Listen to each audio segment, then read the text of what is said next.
అవునమ్మా, నీతో పాటు ఇంకా చాలా మంది సపోర్ట్ వల్లే ఇవాళ నేను ఎమ్మెల్యే కాగలిగాను.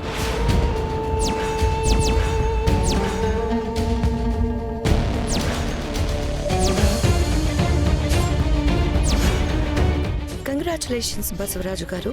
Thank you.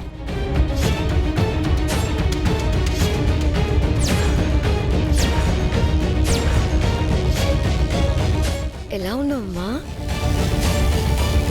ఎమ్మెల్యేగా గెలిచిన మరుక్షణమే మాకిచ్చిన మాటను నిలబెట్టుకుంటామన్నారు.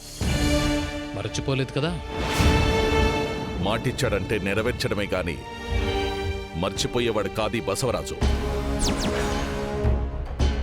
ఇంతకీ ఏంటన్నా మీరిచ్చిన మాట?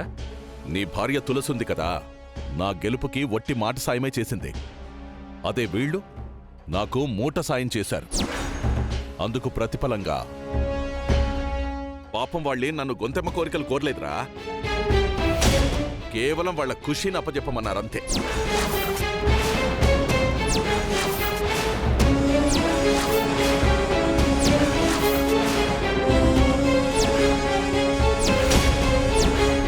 అమ్మా సౌపర్ణిక, మీ పాపను మీరు తీసుకెళ్ళండి.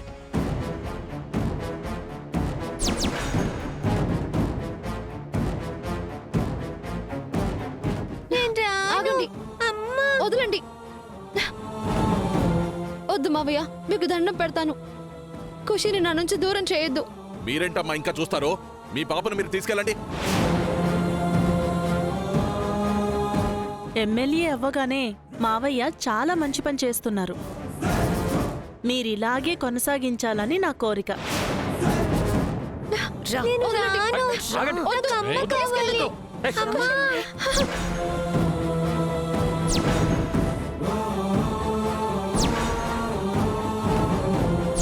అయ్యో అమ్మా, నేను వెళ్ళనమ్మా.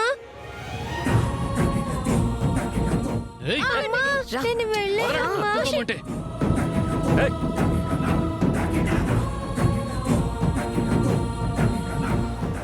ఖుషి అమ్మా, ఖుషి ఖుషి, నీకేం కాలేదు కదా? మావయ్య, ఏం చేస్తున్నారు మీరు? తులసి, ఖుషీకి వాళ్లతో రక్త సంబంధం ఉంది. తను వాళ్ళ దగ్గర ఉండడమే కరెక్ట్. నా కొడుకిప్పుడు ఉత్త బసవరాజు కాదు, ఎమ్మెల్యే బసవరాజు గారు. నానా, నీకు ఎమ్మెల్యే టికెట్ రావడానికి కారణం తులసి. అలాంటి తులసి చేత కన్నీళ్లు పెట్టిస్తున్నావు. ఇది కరెక్ట్ కాదు నానా. దీని 2 కన్నీటి బొట్లు చూసి నన్ను మాట తప్పమంటావా? ఛాన్సే లేదో. తీసుకెళ్ళండి అమ్మా. మీకెవరడ్డొస్తారో నేను చూస్తాను. రేయ్,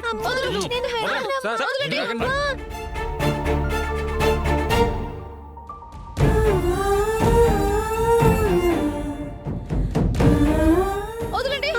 అయ్యో ఖుషి, ఖుషి, ఖుషి, ఖుషి.